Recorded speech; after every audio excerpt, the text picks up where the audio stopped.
Bienvenidos al iceberg de Wikipedia, un mundo de conocimiento oculto. Todos conocemos Wikipedia como una fuente de información confiable, entre comillas y a veces, pero detrás de su superficie aparentemente simple se ocultan capas y capas de curiosidades y detalles poco conocidos. Desde la historia antigua hasta los avances científicos más recientes, desde los relatos épicos hasta los pequeños detalles que marcan la diferencia, Wikipedia abarca una gama asombrosa de conocimientos, proporcionados por miles de colaboradores de todo el mundo. En este vídeo veremos algunos artículos extraños, curiosos e interesantes que tal vez no hayas visto, o que tal vez sí, lo sabrás en este vídeo. Créditos a su respectivo autor, y sin más introducción, empecemos.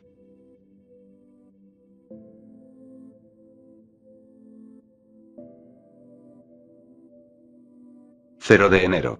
El 0 de enero es un día ficticio anterior al 1 de enero y posterior al 31 de diciembre. Su objetivo es mantener la fecha del año para la cual fue publicada una efemérides, evitando así cualquier referencia al año anterior, incluso habiendo aceptado que se trata de la misma fecha que el 31 de diciembre del año anterior. A diferencia del tiempo civil que cuenta de medianoche a medianoche, el 0 de enero se cuenta de mediodía a mediodía, siguiendo el tiempo solar medio. La Unión Astronómica Internacional adoptó este concepto en 1955 con un calendario juliano especial que comenzaba en el mediodía del 0 de enero de 1900. Aunque parezca confuso, su creación fue únicamente con fines astronómicos, y no tiene importancia o relevancia en lo cotidiano. Millions Park. Ubicado en Portland, Oregón, es un pequeño parque construido en 1948 con el propósito de ser una colonia de duendes, y el lugar de carreras de caracoles.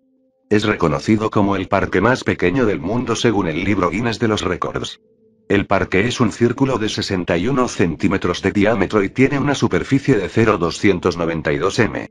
Aunque técnicamente es una jardinera, se considera un parque según la declaración del ayuntamiento de la ciudad. La historia del parque comienza cuando el sitio, que originalmente estaba destinado a ser el lugar para un poste de luz, quedó vacío y lleno de maleza. Dick Fagan, un columnista del Oregon Journal, decidió plantar flores en el agujero y lo llamó Milsendes en su columna, en referencia a los restos de madera irregulares en las fábricas de madera. En 2006, el parque fue temporalmente reubicado durante la construcción de carreteras en el World Trade Center de Portland y luego fue devuelto a su ubicación original en marzo de 2007, ahora llamada SW Naito Parkway. Parliament Street. Parliament Street es una calle en Exeter, Inglaterra, que conecta High Street con Waterbury Lane y tiene su origen en el siglo XIV. Anteriormente conocida como Small Lane, adquirió su nombre actual cuando el ayuntamiento decidió pasar la ley de reforma de 1832. La calle tiene aproximadamente 1,2 metros de ancho en su parte más amplia y menos de 64 centímetros en su parte más estrecha. Según el libro Guinness de los Récords, esto la convierte en la calle más angosta del mundo en la actualidad. A pesar de tener solo unos 50 metros de largo, no es la calle más corta. Chessboxing. El chessboxing, también conocido como ajedrez boxeo, es un deporte que combina el ajedrez y el boxeo. Surgió como una idea imaginada por el dibujante de cómics Enki Bilal en 1992. Sin embargo, fue Jeppe Rubin quien llevó este concepto a la práctica en la primavera de 2005. El chessboxing se practica en varios países, siendo Alemania, Reino Unido, India y Rusia donde más se practica. La idea original de Bilal era jugar un partido completo de boxeo y luego otro de ajedrez, pero resultó impráctico. Fue Rubin quien desarrolló la idea en profundidad hasta convertirla en el deporte competitivo que se conoce hoy en día, alternando asaltos de boxeo y partidas de ajedrez, estableciendo las reglas del juego. La primera competición de chessboxing tuvo lugar en Berlín en 2003, y ese mismo año se realizó el primer torneo mundial en Ámsterdam con la cooperación de la Asociación de Boxeo Holandesa y el respaldo de la World Chessboxing Organization. Los primeros participantes en esta competencia fueron Jeppe Rubin y Jean-Louis Veenstra, y Rubin ganó el enfrentamiento en el asalto 11 después de que su oponente superara el tiempo límite de la partida de ajedrez. Fucking. Fucking, anteriormente conocida como Fucking, es una aldea en el municipio de Tarsdorf, en la región de Innviertel, estado de Alta Austria. Limita con Baviera y está cerca de la ciudad de Salzburgo. El nombre del pueblo, que existe desde al menos 1070, proviene de un personaje llamado Foco y el sufijo germánico in, que significa gente. Por lo tanto, Fukin significa lugar de la gente de Foco. El nombre del pueblo ha ganado notoriedad debido a que en inglés es exactamente el mismo que el gerundio de una palabra obscena. Aunque en alemán el nombre no tiene ninguna connotación negativa, los turistas suelen tomar fotografías junto a la señal de entrada al pueblo, lo que ha llevado al robo frecuente a estas señales.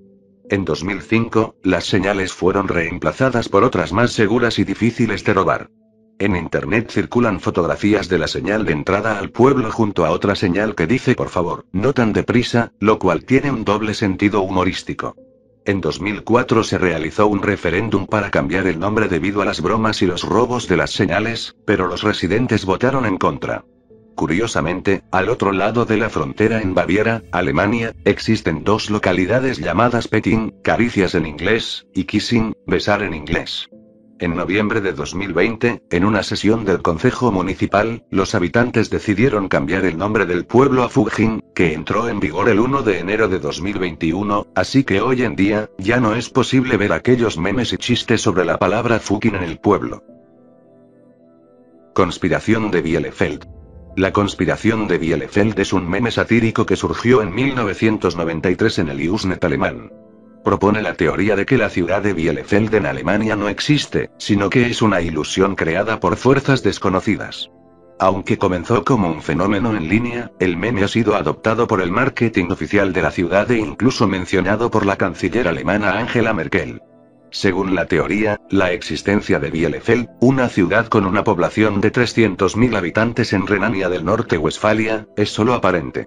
Se afirma que el gobierno alemán y una misteriosa agencia llamada Ellos en español, han propagado una campaña de desinformación para hacer creer que la ciudad existe. Los promotores del meme plantean 3 preguntas para demostrar la conspiración. Si conoces a alguien que provenga de Bielefeld, si has estado allí alguna vez o si conoces a alguien que haya estado allí. Según ellos, la mayoría de las respuestas negativas demuestran la inexistencia de la ciudad. Las razones detrás de esta conspiración no están claras en el meme. Algunas versiones sugieren que se utiliza como una tapalera para actividades de organizaciones como la CIA, el Mossad o incluso extraterrestres, utilizando la Universidad de Bielefeld como un hangar para ovnis. El meme se originó en 1994 en un mensaje del grupo de noticias de .talk.bizarre escrito por Achimel, un estudiante de informática. Desde entonces, se ha difundido rápidamente entre la comunidad de internautas alemanes y ha mantenido su popularidad hasta la actualidad. La difusión del meme puede atribuirse a varios factores, como su referencia a teorías de conspiración populares, la falta de cobertura mediática de Bielefeld debido a su ubicación rural y la falta de atractivos turísticos, así como la ausencia de un acento distintivo en el dialecto local. A pesar de los esfuerzos de la municipalidad por promover la imagen de la ciudad, los resultados han sido contraproducentes. Incluso las autoridades locales intentaron desmentir la conspiración con una nota de prensa en 1999, pero al coincidir con el Día de los Inocentes, los seguidores del meme lo tomaron como otra prueba de la conspiración. La conspiración de Bielefeld ha inspirado memes similares sobre la inexistencia de otras ciudades o lugares en diferentes países, Wyoming en Estados Unidos, Combarbalá y Rancagua en Chile, La Pampa en Argentina, Tlaxcala en México, la inexistencia de países entero como Chile, Finlandia, Australia, Paraguay, etc. Granja de pizza. Una pizza farm o granja de pizza es una atracción educativa en Estados Unidos donde se encuentra una pequeña granja dividida en parcelas con forma de rebanadas de pizza. Cada segmento de la finca produce ingredientes utilizados en la pizza, como trigo para la corteza, tomates, hierbas, carne de cerdo para el pepperoni, vacas lecheras para el queso e incluso árboles para la leña del horno. Algunas granjas también pueden tener acceso a combustibles adicionales como carbón o gas natural para calentar los hornos. Estas granjas, que a veces cocinan sus propias pizzas utilizando ingredientes cultivados en el lugar, se han vuelto populares en Minnesota y Wisconsin. En Canadá, las clases de agricultura incluyen granjas de pizzas cultivadas por estudiantes cada año. También existen otros tipos de granjas de alimentos en el programa, como granjas de hamburguesas y papas fritas. Algunos ejemplos de granjas de pizza incluyen The Pizza Farm en Cobb Ranch, Fresno, California, la granja de pizzas R en W, Illinois, y la granja de pizza Winghaven en Galesville, Wisconsin. Inodoros en Japón. Lo que más me sorprende es que hay un artículo muy extenso de algo muy específico en Wikipedia XD, un artículo sobre inodoros, específicamente de inodoros en Japón. Pero bueno, XD, toca explicar. En Japón, existen 3 tipos de inodoros. El más antiguo, similar a una placa turca, es poco común en la actualidad. Después de la Segunda Guerra Mundial, los inodoros con cisterna de estilo occidental se volvieron comunes. En la actualidad, los inodoros en Japón son más avanzados que los que se encuentran en la mayoría de las otras naciones desarrolladas. El tipo más común de inodoro en Japón es el inodoro bidet, que se instala en el 81% de los hogares japoneses y se utiliza también en hoteles y supermercados. Estos bidets, conocidos como washlets, son producidos principalmente por la marca Toto y tienen muchas características avanzadas. Algunas de las características comunes de los washlets incluyen la higiene anal, el lavado con chorro de agua, el calentamiento de los asientos y la desodorización. Los baños japoneses son famosos en la cultura popular y a menudo son objeto de parodias en obras de comedia ambientadas en Japón. En Japón, la limpieza es un aspecto muy importante, y algunas palabras que indican limpieza también se utilizan para describir la belleza. La palabra kirei se puede definir como bonito, hermoso, limpio, puro, ordenado. Esto puede explicar por qué los retretes tipo placa turca, que evitan el contacto directo con la superficie, siguen siendo populares, así como el éxito de los inodoros de alta tecnología con bidet incorporado. Además, existe un gran mercado de desodorantes y ambientadores que añaden un aroma agradable al área, al punto de que una compañía comercializa una píldora que, ingerida con la comida, supuestamente hace que las heces no tengan olor. Dado el hacinamiento y la falta de habitaciones privadas en las ciudades japonesas, los baños son uno de los pocos espacios que ofrecen privacidad. Algunos baños tienen estanterías para libros, otros tienen periódicos y algunos están decorados con pósteres. Sin embargo, en la medida de lo posible, los baños siempre se mantienen separados de las áreas de baño, siguiendo la ética de separar las zonas limpias de las sucias, lo cual también se considera al alquilar una propiedad. Tanto los inodoros tradicionales como los de alta tecnología pueden ser confusos para los extranjeros que no están familiarizados con estos dispositivos. Muchos baños japoneses ahora tienen un breve manual en inglés junto al panel de control o tienen botones con indicaciones en inglés para reducir el choque cultural. Incluso los propios japoneses que no están acostumbrados a estos dispositivos han pasado por situaciones embarazosas. Pikachurina. La pikachurina es una proteína que se encuentra en la matriz extracelular de la retina. Fue descubierta en 2008 por investigadores de la Universidad de Osaka, quienes la nombraron en honor al personaje de Pokémon, Pikachu.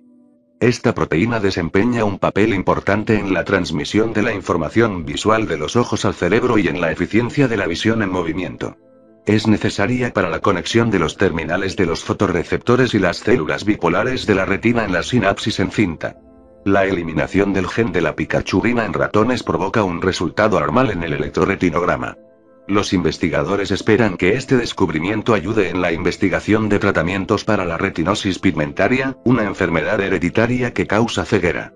El nombre de la proteína se debe a los ágiles movimientos del personaje Pikachu.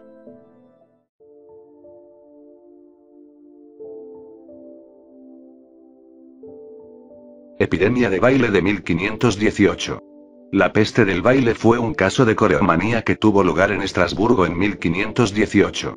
Una mujer llamada Frau Trofea comenzó a bailar sin control y otras personas se unieron a ella. Después de aproximadamente un mes, los bailarines comenzaron a sufrir problemas en las piernas y ataques epilépticos, y muchos murieron debido a infartos, derrames cerebrales y agotamiento. El origen de esta epidemia es desconocido, pero se cree que fue un caso de histeria colectiva. Los hechos comenzaron en julio de 1518 cuando la mujer empezó a bailar en una calle de Estrasburgo. En una semana, se unieron otras 34 personas y en un mes había cerca de 400 bailarines. Algunos de ellos fallecieron debido a problemas de salud relacionados con el baile. Documentos históricos destacan el hecho de que las víctimas estaban bailando.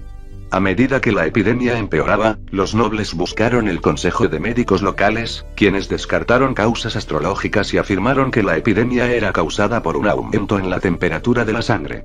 En lugar de prescribir sangrías, las autoridades persuadieron a la gente a continuar bailando, incluso abriendo mercados y construyendo un escenario. Creían que si las personas bailaban día y noche, se recuperarían. Incluso contrataron músicos para que los enfermos pudieran seguir bailando. Algunos bailarines fueron llevados a capillas en busca de una cura para su enfermedad. Las teorías modernas sugieren que la intoxicación alimentaria por los hongos del cornezuelo, que crecen en los granos como el trigo y el centeno, pudo haber sido la causa. Estos hongos contienen productos tóxicos y psicoactivos, como la ergotamina, que está relacionada con el LSD-25. El historiador John C. Wyer propone en su libro que la hambruna extrema podría haber provocado fiebres altas que llevaron a momentos de desenfreno sin control. Fobofobia. La fobofobia es un miedo irracional en el que se experimenta un temor abrumador ante situaciones que pueden causar miedo o angustia. A diferencia de una persona normal, un fobofóbico siente una intensa ansiedad y estrés que pueden paralizarlo frente al peligro, en lugar de analizar racionalmente la situación en busca de una solución. Esto lleva al fobofóbico a ser reacio a alejarse de los lugares que considera seguros, lo que afecta negativamente su calidad de vida y su integración social. Khanzir. Khanzir es el nombre de un cerdo famoso en el zoológico de Kabul, Afganistán. Fue entregado al zoológico por China en 2002 y se convirtió en el único cerdo en Afganistán, un país predominantemente islámico donde no se consume carne de cerdo. Khanzir atrajo la atención internacional en 2009 cuando fue puesto en cuarentena debido a preocupaciones sobre la gripe porcina. Aunque el cerdo estaba sano, se tomó la medida debido a la falta de conocimiento de los afganos sobre la enfermedad. Fue liberado de la cuarentena 2 meses después. Chupilca del diablo. La chupilca del diablo es una supuesta bebida que se dice que fue distribuida a los soldados chilenos durante la Guerra del Pacífico. Se preparaba mezclando aguardiente y pólvora negra, y se le atribuían poderes mágicos que supuestamente proporcionaban fuerzas sobrehumanas a los soldados. Se cree que esta bebida fue utilizada durante el asalto y toma del Morro de Arica, donde los soldados chilenos exhibieron un estado de euforía y excitación. Sin embargo, actualmente se considera que la chupilca del diablo es más un mito que una realidad, y se sugiere que el efecto eufórico podría haber sido producto del consumo de aguardiente y no de la mezcla con pólvora negra. Existe el riesgo de intoxicación o incluso muerte al consumir esta bebida, ya que la pólvora negra es tóxica. Infantería ciclista. La infantería ciclista se refiere a unidades militares que operan con bicicletas. Aunque el uso de bicicletas en los ejércitos modernos ha disminuido, todavía se utilizan en unidades no convencionales y milicias. A finales del siglo XIX, se realizaron experimentos para determinar el papel de las bicicletas en las unidades militares, y gradualmente reemplazaron a los caballos en funciones de mensajería y exploración. Los países como el Reino Unido, Francia y Estados Unidos crearon unidades ciclistas experimentales. El primer uso documentado de bicicletas en combate ocurrió durante la incursión de Jameson y la Segunda Guerra de los Boer. En la actualidad, las bicicletas se utilizan principalmente como una alternativa de transporte personal en los ejércitos contemporáneos, aunque algunas milicias también las emplean en conflictos. Café cortado cósmico. También llamado café con leche cósmico, es el color promedio del universo. Fue determinado por un equipo de astrónomos de la Universidad Johns Hopkins. Inicialmente se pensó que era un verde aturquesado, pero posteriormente se corrigió y se determinó que era un blanco ligeramente beige. El estudio original se centraba en el análisis espectral de diferentes galaxias para estudiar la formación de estrellas. Se descubrió que la mayoría de estrellas se formaron hace aproximadamente 5.000 millones de años, lo que cambia el color del universo a medida que las estrellas evolucionan. A medida que la luz de galaxias distantes llega a la Tierra, el color promedio tiende hacia el blanco puro debido a la luz proveniente de estrellas más jóvenes y azules. El equipo de astrónomos solicitó sugerencias de nombres para este color, pero se bromeó que no debería ser beige. Coprolito de Joyce-Benck. El coprolito de Joyce-Benck es el coprolito humano más grande encontrado hasta ahora. Fue descubierto durante una excavación arqueológica en el asentamiento vikingo de Jorvik en York, Inglaterra, en 1972. El coprolito, que mide 20 centímetros de largo por 5 centímetros de ancho y pesa 227 gramos, indica que su productor consumía principalmente carne y pan. También se encontraron huevos de parásitos, lo que sugiere una infección intestinal. En 1991, el paleoescatólogo Andrew Jones hizo noticia al valorar este coprolito y declarar que era más valioso que las joyas de la corona. El espécimen fue exhibido en el Centro de Recursos Arqueológicos de la ciudad y posteriormente en el Centro Vikingo Jorvik después de romperse en 3 piezas en 2003.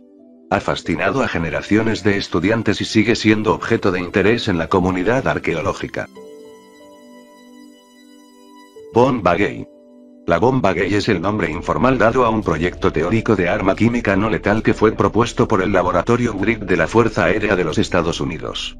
En 1994, el laboratorio presentó una propuesta que incluía posibles armas químicas no letales, y un documento de 3 páginas sugirió la idea de lanzar un afrodisíaco sobre tropas enemigas que teóricamente provocaría comportamientos homosexuales.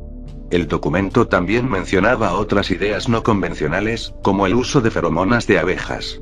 El proyecto y el documento fueron revelados al público gracias a una solicitud basada en la Ley de Libertad de Información y fueron obtenidos por el Subsine Project. Aunque el documento reconocía implícitamente que no existían productos químicos de ese tipo, la propuesta ganó el Premio Ig Nobel de la Paz en 2007 por instigar investigación y desarrollo en un arma química de este tipo. Sin embargo, cuando se llevó a cabo la ceremonia de entrega del premio en la Universidad de Harvard, el personal de la Fuerza Aérea contactado no quiso participar en persona en el evento. Faloteca islandesa. La Faloteca islandesa, o Museo Falológico de Islandia, es un museo ubicado en Reykjavik, Islandia, conocido por albergar la colección más grande de miembros reproductores de diferentes especies. El museo exhibe aproximadamente 245 especímenes, que incluyen miembros de mamíferos disecados, embalsamados y conservados en formol. El objetivo del museo es recopilar de todas las especies de mamíferos de Islandia, incluso aquellas en peligro de extinción en el país. También se exhiben representaciones de falos de criaturas mitológicas y obras de arte relacionadas. El museo fue fundado en 1997 por Sigurður Hartarson, quien era profesor de historia en un instituto de Reykjavik y actualmente es su director. En 2011, el museo adquirió un ejemplar de un miembro masculino humano donado por un amigo del director, que fue amputado de un cadáver en una morgue bajo supervisión médica. Piedras Rai. Las piedras Rai son discos circulares de piedra caliza utilizados como amuletos en la isla de Yap, en Micronesia. Se extraían de las islas de Palaos y eran transportadas a Yap en canoas y balsas. La historia cuenta que hace 500 o 600 años, los yapeses descubrieron estas rocas calizas en Palaos cuando una expedición liderada por Anaguman llegó a la isla.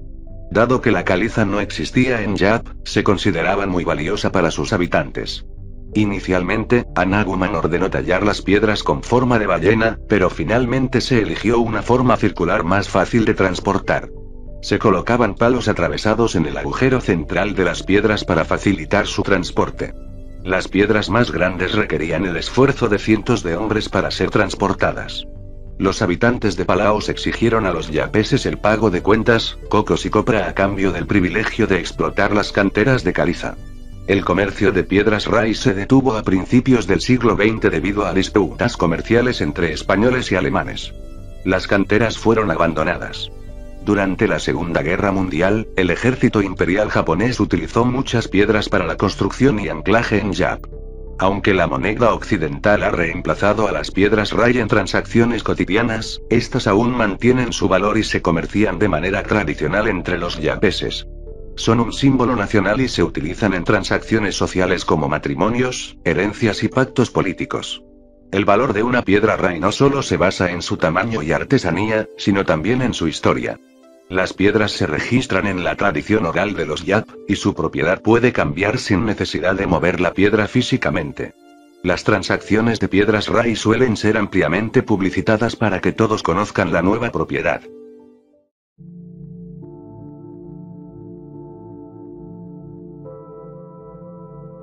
Buzkashi. El Buzkashi, también conocido como Kokpar, es un deporte ecuestre practicado en Afganistán y considerado el deporte nacional. Aunque se practica en Afganistán, su origen probablemente se encuentra en Uzbekistán. El juego consiste en 2 equipos de jinetes en un campo de aproximadamente 2 kilómetros de longitud. Los jugadores no se distinguen por el color de su camiseta, sino que parecen conocerse. El objetivo del juego es llevar el cuerpo sin cabeza y sin extremidades de una cabra, conocido como boz, desde un extremo del campo hasta el otro. Los miembros de ambos equipos compiten por llevar el cuerpo de la cabra al centro del terreno de juego. El Buzkashi es un juego violento, ya que carece de reglas definidas y los jinetes terminan involucrados en verdaderas batallas violentas. No hay árbitros, por lo que el resultado depende únicamente de los jugadores. Para los jinetes, la recompensa es el prestigio que pueden obtener entre sus compañeros.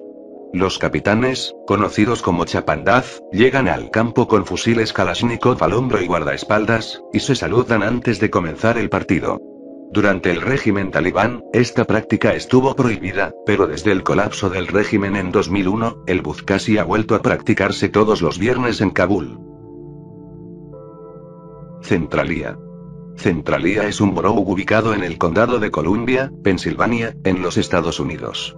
Aunque en 1981 tenía más de 1,000 habitantes, la población se redujo oficialmente a 5 en el censo de 2020 debido a un incendio que comenzó en una antigua mina de carbón en 1962 y sigue ardiendo hasta el día de hoy.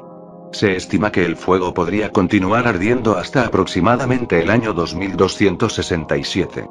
Aunque el pueblo ya no existe, todavía hay restos de casas, supermercados y hoteles. Centralia fue fundada en 1841 y se registró oficialmente como borough en 1866.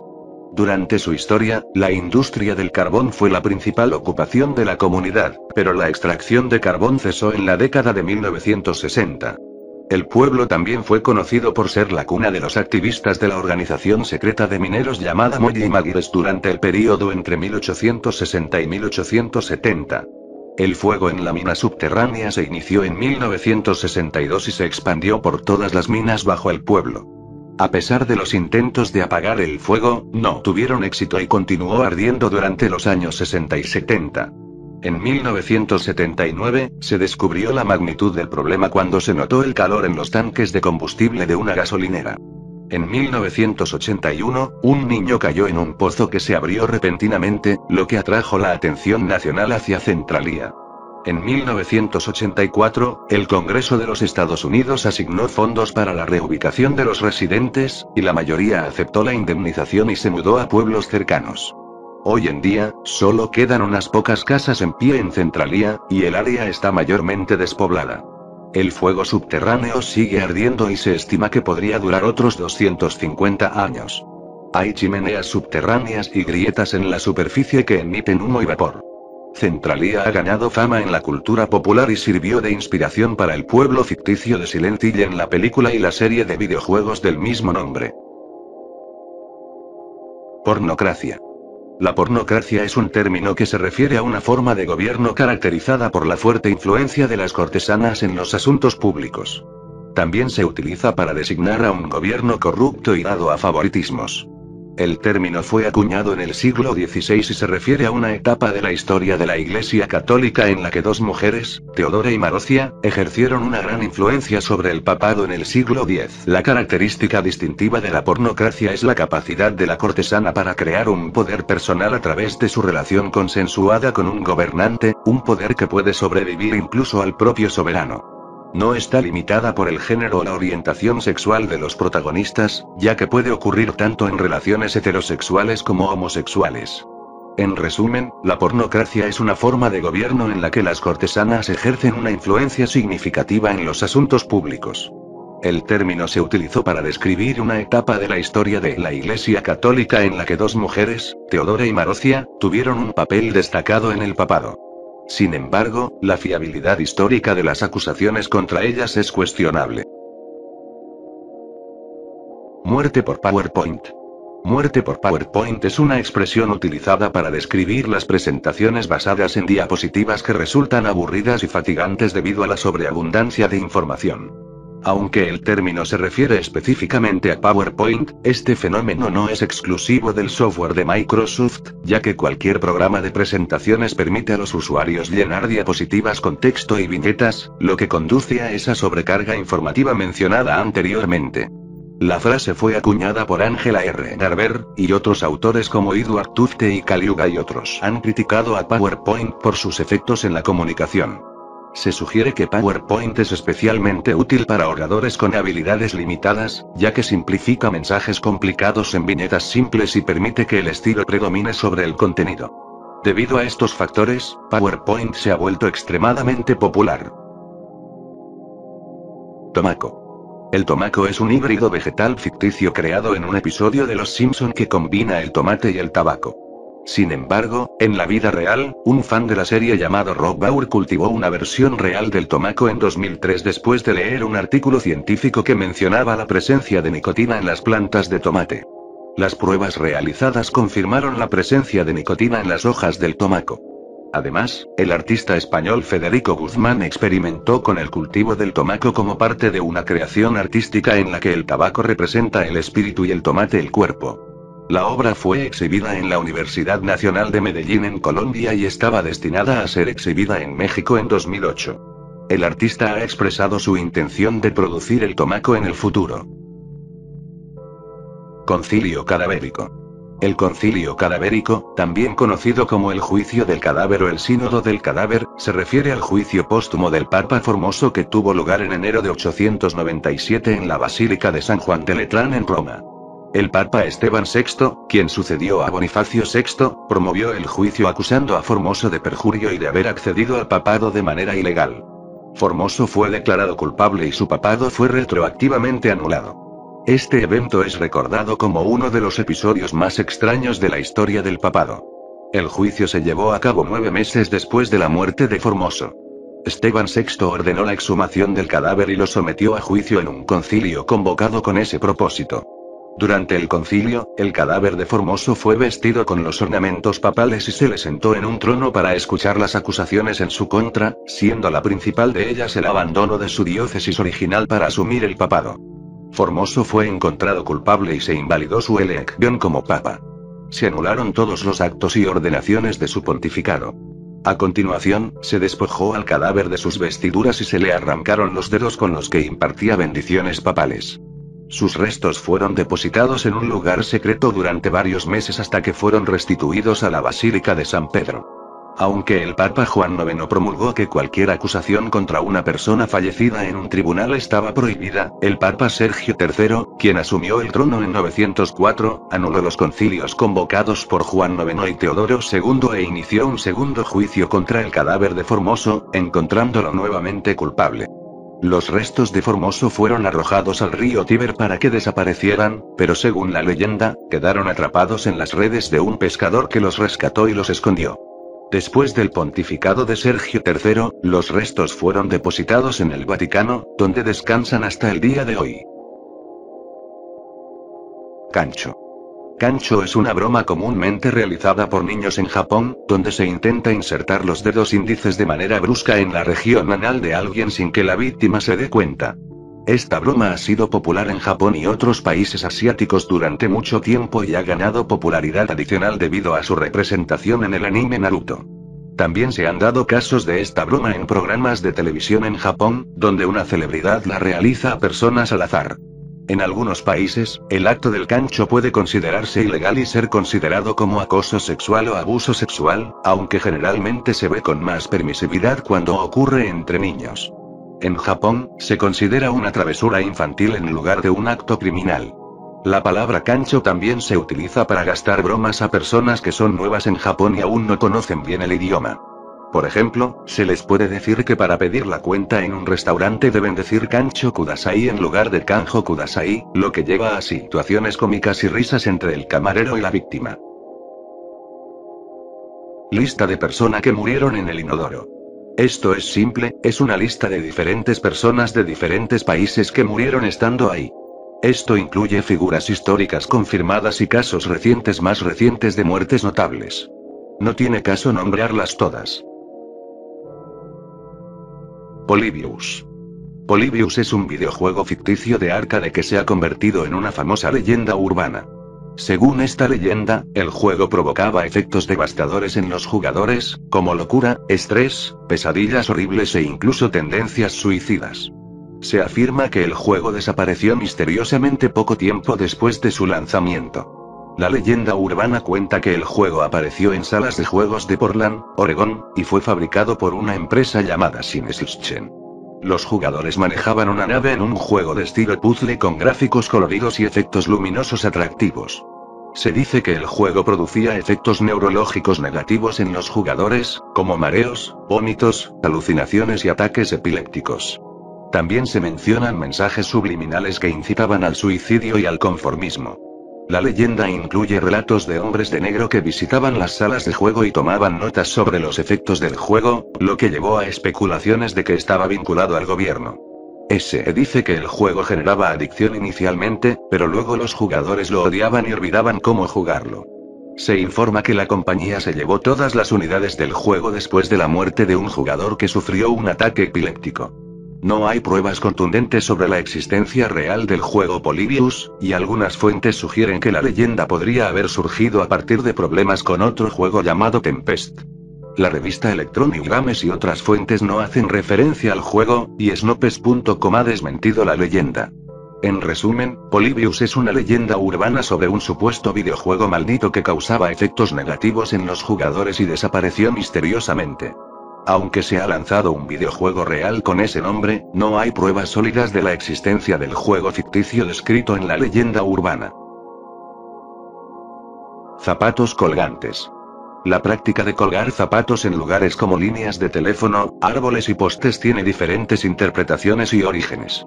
En Estados Unidos, se atribuye a una forma de arte callejero o como una forma de marcar territorios de pandilleros o puntos de venta de drogas. Con el tiempo, esta práctica se ha extendido a países sudamericanos y europeos.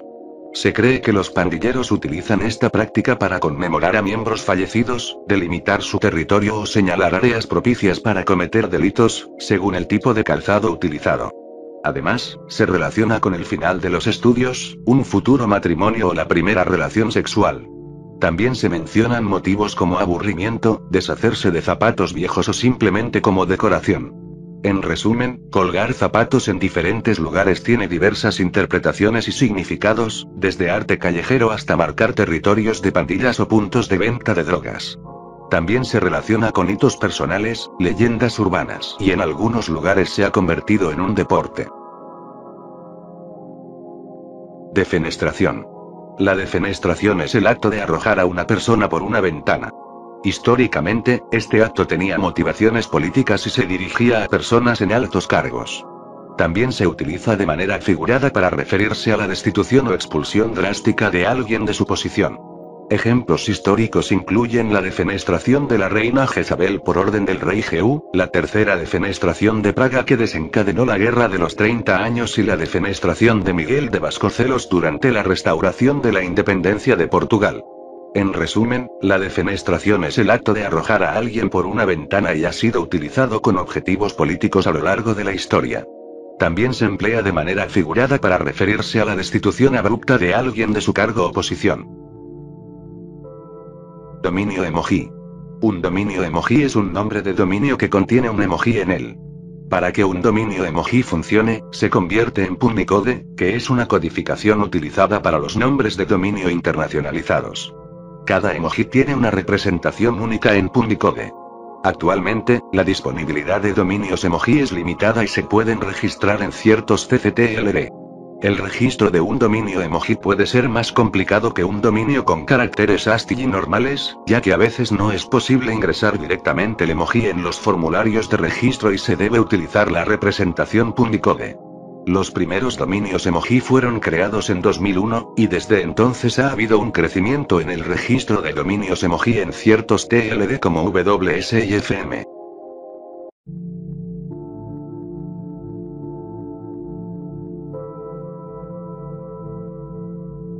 Ataúd de seguridad. Los ataúdes de seguridad son ataúdes diseñados con sistemas de seguridad para prevenir entierros accidentales de personas vivas. Estos ataúdes incluyen mecanismos como campanas, banderas y suministro de oxígeno, con el propósito de alertar y rescatar a la persona enterrada. En 1897, el conde Carnice-Carnicki de Bélgica patentó un sistema de rescate que detectaba el movimiento en el pecho de la persona enterrada y activaba una bandera, una lámpara, una campana y proporcionaba aire fresco. En Gran Bretaña, también se desarrollaron sistemas similares para salvar a personas enterradas vivas, como paneles de cristal rompibles en la tapa del ataúd y sistemas de poleas que izaban banderas en la superficie. Sin embargo, estos sistemas no proporcionaban aire fresco, por lo que requerían la presencia de vigilantes cerca de la tumba para ser efectivos. En 1995, un fabricante italiano de ataúdes introdujo un modelo con un sistema de intercomunicación y un mensáfono, que permitía a la persona dentro de el ataúd comunicarse con el exterior y solicitar ayuda en caso de estar enterrada viva. Esvástica del bosque. En el bosque cercano a Zernikow, en Alemania, se construyó una esvástica gigante utilizando alerces cuidadosamente dispuestos en un área de 55 metros cuadrados. Esta construcción fue encargada en 1938 por un simpatizante nazi con el propósito de regalársela al líder Adolf Hitler en su cumpleaños número 49. Durante algunas semanas cada año, en otoño y primavera, las hojas de los alerces cambiaban de color, creando la imagen de una esvástica nazi amarilla contrastando con el verde del pinar circundante. Debido a la corta duración del efecto visual y a que solo podía ser vista desde el aire, la esvástica pasó desapercibida después de la caída del Tercer Reich. En 1992, durante una inspección aérea ordenada por el gobierno alemán reunificado, se descubrió la existencia de esta esvástica.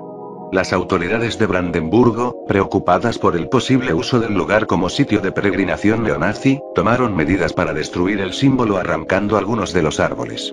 Aunque intentaron ocultar la imagen, todavía se podía distinguir con los árboles restantes.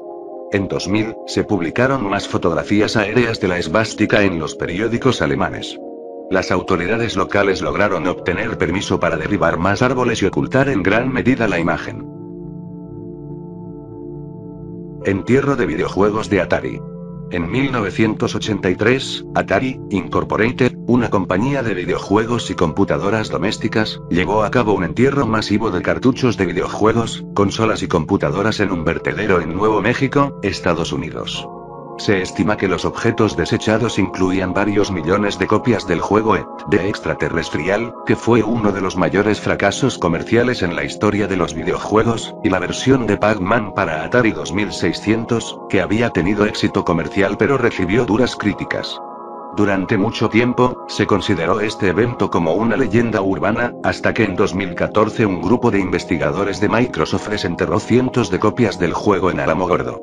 Este suceso se ha convertido en un símbolo histórico de la cultura de los videojuegos y se asocia con la crisis del videojuego de 1983.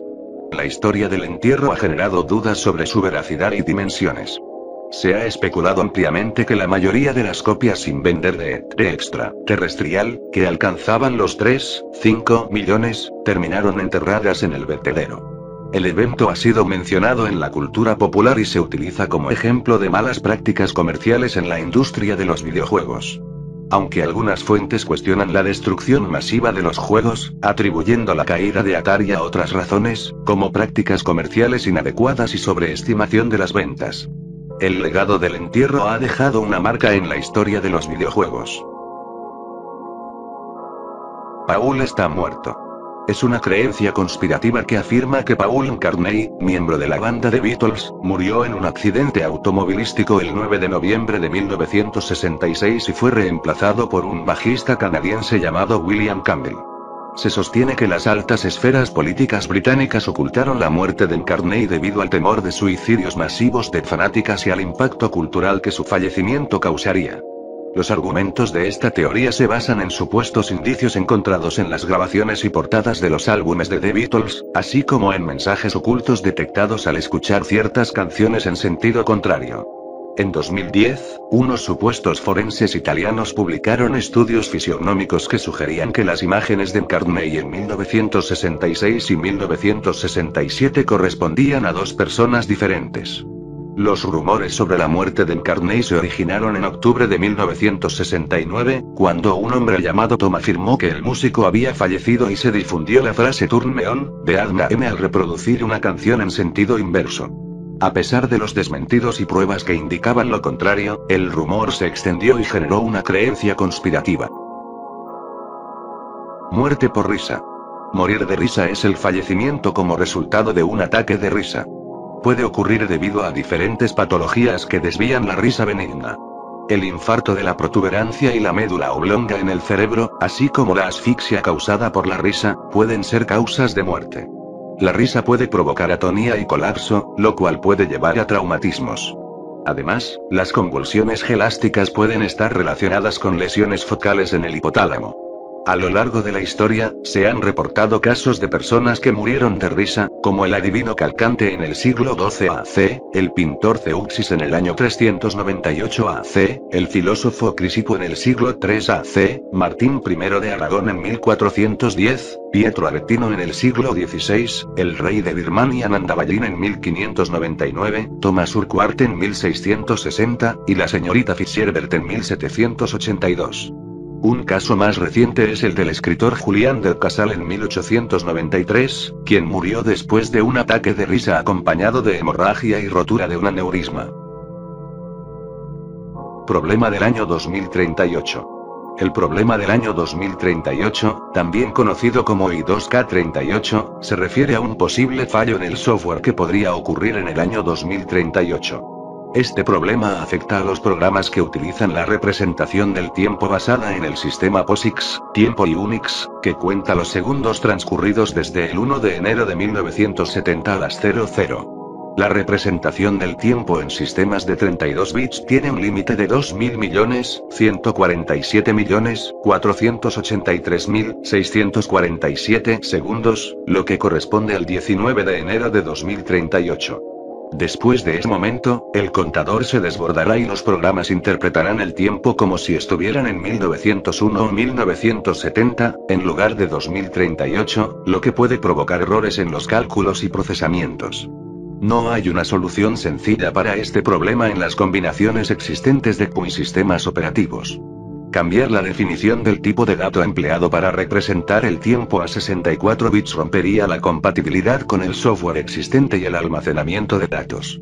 Cambiar a un entero de 32 bits sin signo afectaría a los programas que realizan cálculos con diferencias de tiempo. La mayoría de los sistemas operativos de 64 bits utilizan enteros de 64 bits para representar el tiempo, y la migración hacia estos sistemas se espera que se complete mucho antes del año 2038. Utilizar un entero de 64 bits retrasaría el problema por unos 290.000 millones de años.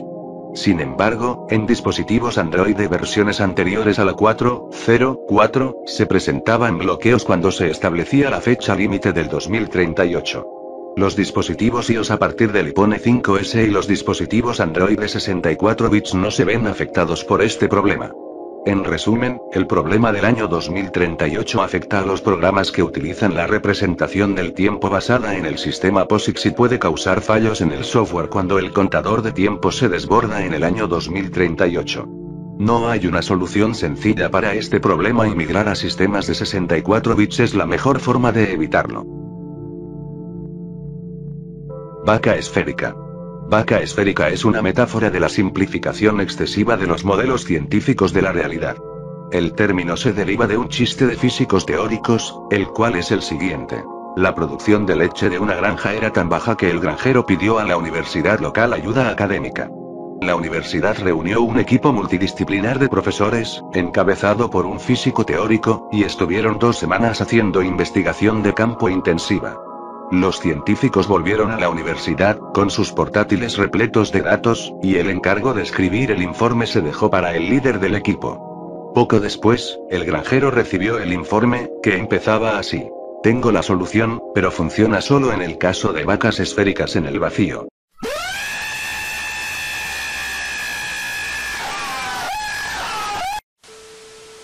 La broma científica de la vaca esférica tiene diversas variantes, al igual que otras bromas científicas. Estas variantes pueden incluir situaciones en las que la vaca esférica se encuentra en el vacío o en problemas y modelos simplificados de física. También existen versiones de la broma que utilizan otros animales como caballos o pollos, cambiando ligeramente la situación del granjero. Muerte cuántica. La muerte cuántica es un experimento mental en el campo de la mecánica cuántica propuesto por Hans Moravec, Bruno Marchal y desarrollado por Max Tegmark.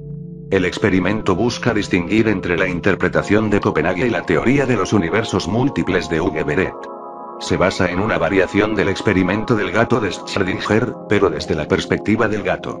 En el experimento, un hombre está sentado con un arma apuntándose a sí mismo, y una máquina manipula el arma según la rotación de una partícula subatómica. Si la partícula gira en sentido horario, el arma se dispara. Si gira en sentido contrario, no se dispara. Según la interpretación de Copenhague, hay un 50% de probabilidad de que el hombre muera en cada ejecución del experimento. En la teoría de los universos múltiples, cada ejecución divide el universo en dos, uno donde el hombre vive y otro donde muere. A lo largo de muchas repeticiones del experimento, habrá múltiples universos, en la mayoría de los cuales el hombre deja de existir, pero siempre habrá al menos un universo donde sigue existiendo. Desde la perspectiva del hombre, sin importar cuántas veces apriete el gatillo, el arma nunca se disparará, ya que su conciencia seguirá existiendo en uno de los universos. Esto se conoce como inmortalidad cuántica. En resumen, la muerte cuántica es un experimento mental que busca diferenciar entre la interpretación de Copenhague y la teoría de los universos múltiples. Se basa en una variación del experimento del gato de Schrödinger y plantea la noción de inmortalidad cuántica, donde una versión del experimentador sobrevive en universos donde el resultado es que vive. Lal Biari. Lal Biari, un granjero de Uttar Pradesh, India, fue declarado oficialmente muerto entre 1976 y 1994. Descubrió esta situación cuando intentó obtener un préstamo bancario y se dio cuenta de que su tío lo había declarado muerto para apoderarse de su propiedad. Fundó la Asociación de los Muertos y luchó durante 18 años para demostrar que estaba vivo. Durante su lucha, descubrió a otras 100 personas en la misma situación y formó la asociación para ayudar a quienes habían sido declarados muertos injustamente. Lal Biari atrajo la atención de los medios organizando su propio funeral y exigiendo compensación a las viudas para su esposa. Incluso se postuló en las elecciones contra Rajiv Gandhi en 1989 para probar que seguía vivo. Finalmente, en 1994, logró anular su muerte después de una larga batalla legal. Continuó ayudando a otros en situaciones similares y patrocinó a un miembro de la Asociación de los Muertos en una elección contra el primer ministro Atal Bihari Vajpayee. En 2003, recibió el Premio Ig Nobel de la Paz por sus actividades post-mortem. Actualmente, hay más de 20.000 miembros en toda India y se planea hacer una película sobre su vida. Plaga gris. La plaga gris, también conocida como Grey Goo, es un escenario hipotético de fin del mundo relacionado con la nanotecnología molecular. Según esta idea, un conjunto de robots nanométricos se autorreplicaría sin control, consumiendo toda la materia viva en la Tierra para crear más robots. Esto se conoce como ecofagia. El término se utiliza principalmente en el contexto de la ciencia ficción. Se plantea que, en el peor de los casos, toda la materia en el universo podría convertirse en una masa desordenada de nanomáquinas en proceso de replicación, lo que llevaría a la aniquilación de todos los seres vivos. Este desastre podría ocurrir como resultado de una mutación accidental en una nanomáquina autorreplicante utilizada para otros propósitos, o incluso a través de un arma de destrucción deliberada. Algunas personas argumentan que una plaga viva, o una combinación de nanotecnología y biotecnología para crear replicadores orgánicos, representa una amenaza más realista que la plaga gris. Se destaca que las bacterias son ejemplos de nanotecnología biológica que no han convertido al mundo en una plaga viva. Se plantea la posibilidad de que un organismo pluricelular que obtiene materiales y energía a través de la ecofagia podría ser una amenaza más probable. En cuanto a los riesgos y precauciones, no está claro si la nanotecnología molecular realmente podría llevar a una plaga gris.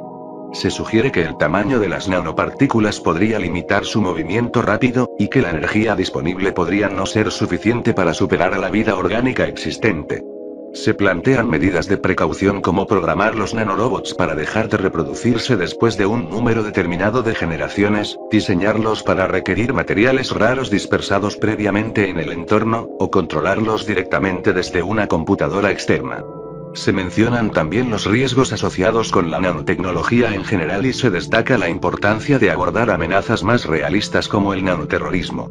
En resumen, la plaga gris es un escenario hipotético en el que robots nanométricos se autorreplican sin control, consumiendo toda la materia viva en la Tierra. Aunque se utiliza en la ciencia ficción, se plantea que una plaga viva o la combinación de nanotecnología y biotecnología podría ser una amenaza más realista. Se discuten posibles medidas de precaución y se señala la importancia de abordar riesgos más factibles asociados con la nanotecnología.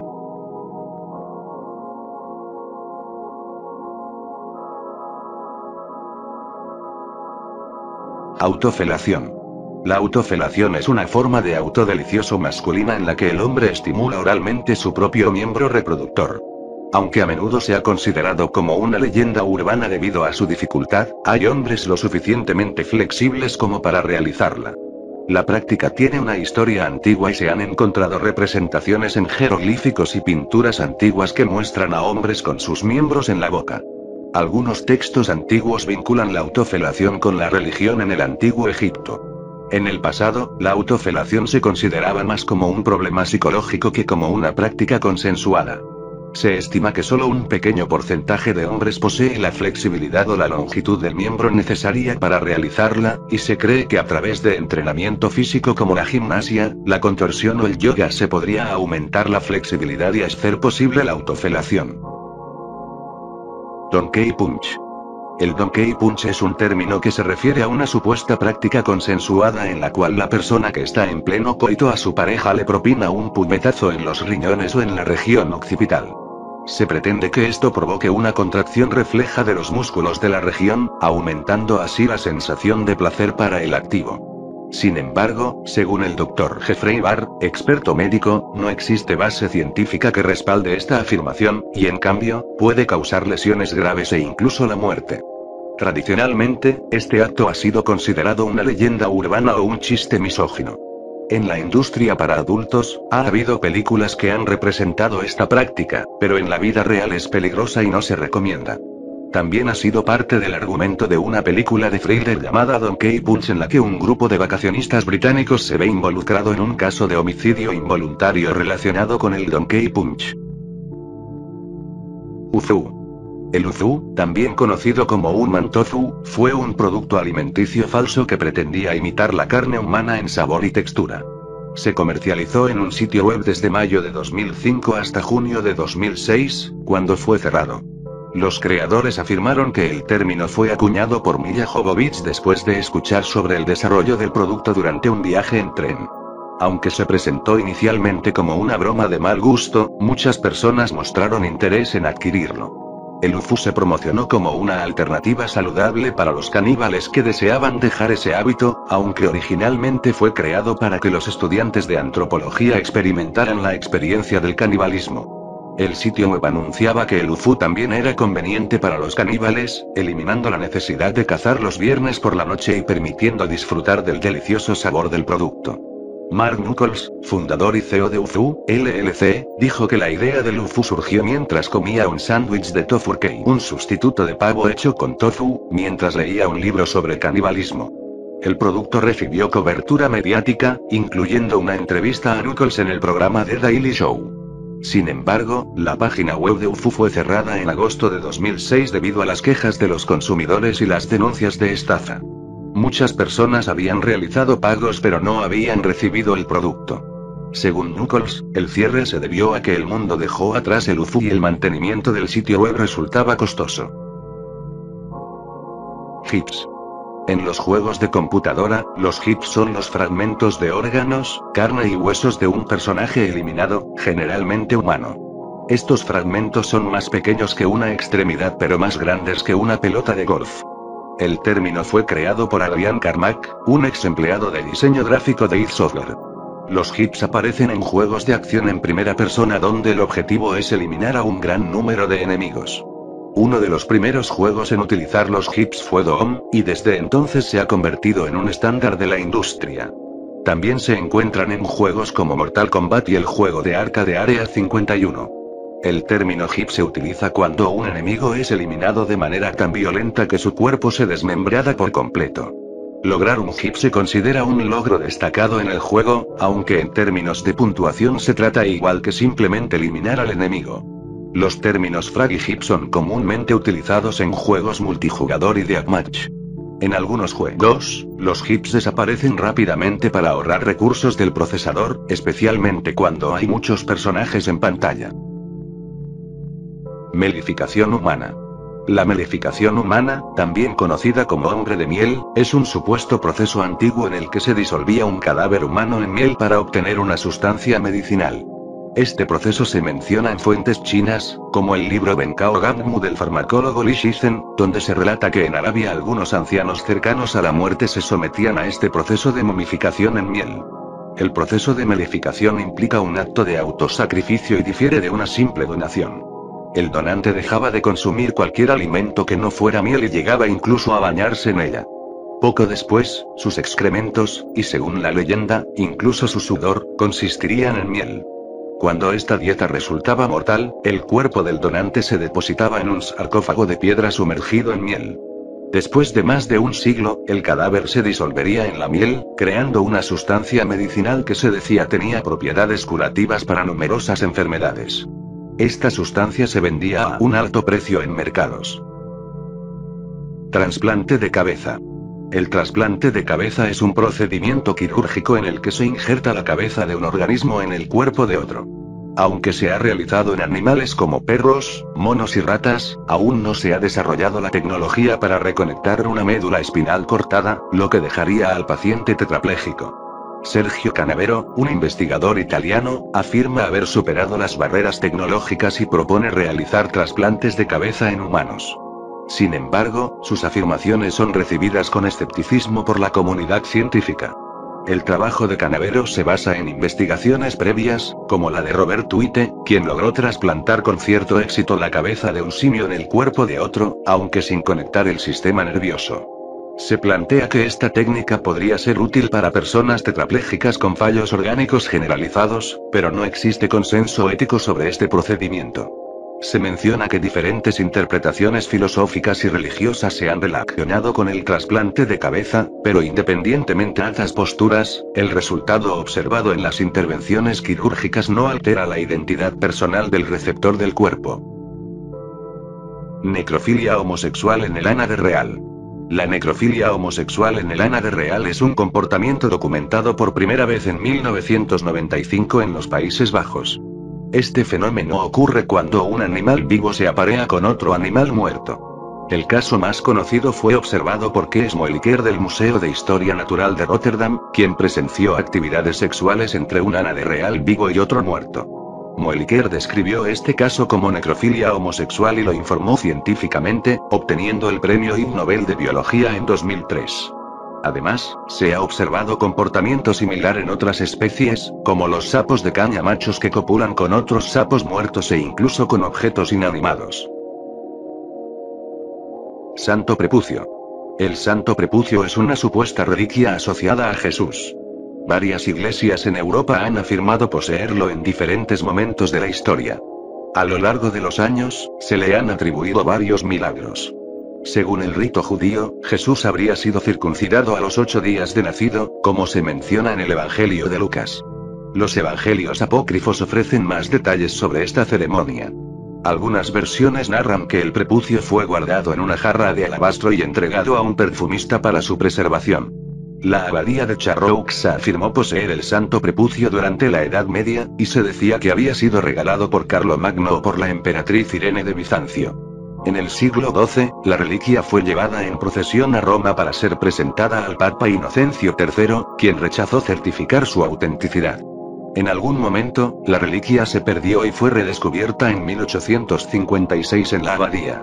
Actualmente, el cristianismo católico rechaza esta leyenda y subraya el carácter espiritual de la práctica de la circuncisión en lugar de su significado ritual. La interpretación del santo prepucio se basa en el simbolismo y el significado metafísico dentro de la tradición judía y el misticismo católico barroco, y va más allá de los detalles pintorescos que pueden confundir a los lectores menos familiarizados con el tema. Domingo Sombrío. Domingo Sombrío es una canción escrita por Red Soseres en 1933. La canción tuvo dos versiones de letras diferentes, una centrada en la desesperación causada por la guerra y otra sobre el suicidio tras la muerte de un amante. La versión sobre la automorición se hizo más popular y la canción fue grabada por Paul Kalmar en 1935. Billie Holiday popularizó la canción en 1941. A lo largo de los años, han surgido leyendas urbanas que afirman que la canción ha inspirado automuertes, pero estos rumores son infundados. Aunque la BBC la prohibió durante un tiempo, no hay evidencia sólida de que la canción esté vinculada a actos de muerte. Sitio chocante. Un sitio chocante es una página web que tiene como objetivo impactar y perturbar a sus visitantes con contenido desagradable, violento o provocador. Estos sitios suelen mostrar un material gráfico explícito o perturbador, y a veces se disfrazan como enlaces engañosos en publicaciones o correos electrónicos. Algunos sitios chocantes se han convertido en fenómenos de Internet y tienen sus propias subculturas. Un ejemplo es Goatse.cx, que ha generado ilustraciones y parodias, e incluso fue involuntariamente mostrado por la BBC como una alternativa para el logo de los Juegos Olímpicos de Londres 2012. Juego de la galleta. El juego de la galleta es un juego de autoplacer en el que los participantes se hacen el auto delicioso alrededor de una galleta con el objetivo de venirse sobre ella. El último participante en venirse debe comerse la galleta cubierta con el líquido especial de todos los jugadores que se vinieron sobre ella.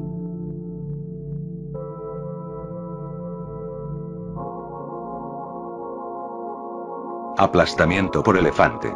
El aplastamiento por elefante era un método de ejecución utilizado en el sur y sudeste asiático durante casi 4000 años. Los elefantes eran utilizados para aplastar o torturar a los condenados en ejecuciones públicas.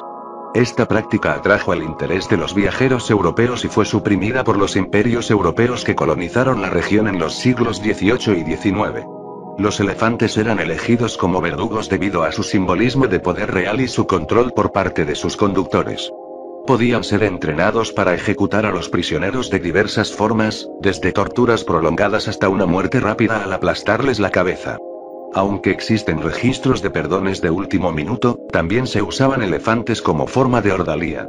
Actualmente, los enfrentamientos entre humanos y elefantes todavía ocasionan muertes, pero no se utilizan elefantes amaestrados para desvivir personas. George Roy presenció un incidente en el que un elefante doméstico mató a un hombre en Birmania y lo describió en su famoso ensayo. Exacosioiexecontaexafobia. La exacosioiexecontaexafobia, también conocida como triexafobia, es el miedo irracional al número 666. Este miedo se origina en la creencia de que este número es la marca de la bestia, según el verso bíblico Apocalipsis 13:18. La fobia se ha popularizado e incluso se ha visto ampliada debido a su aparición en películas de terror. Las personas que sufren de esta fobia evitan cualquier cosa relacionada directa o indirectamente con el número 666, como edificios que lo exhiban prominentemente. Algunos también evitan números que resulten en 666 cuando se relacionan con otros números. Esta fobia es en gran parte un fenómeno del cristianismo popular, ya que la interpretación del número 666 como algo negativo es cuestionada por muchos intelectuales y teólogos cristianos. Se cree que el número se refería a un emperador romano perseguidor de los cristianos. Algunos argumentan que los cristianos usaron el número como un código para referirse a su nombre, mientras que otros sugieren que el propio emperador pudo haber favorecido el número por razones numerológicas. También se plantea la posibilidad de que el miedo al número 666 sea una consecuencia de la consideración del número 7 como perfecto en la religión judía, lo que haría del 6 un número de imperfección.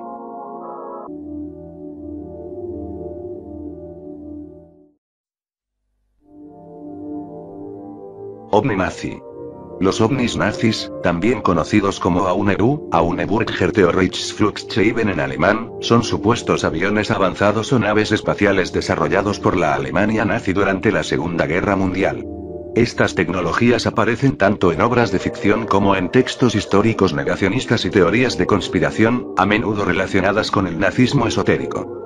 En términos de conexiones históricas, las hipótesis sobre los ovnis nazis concuerdan con la historiografía oficial en los siguientes puntos.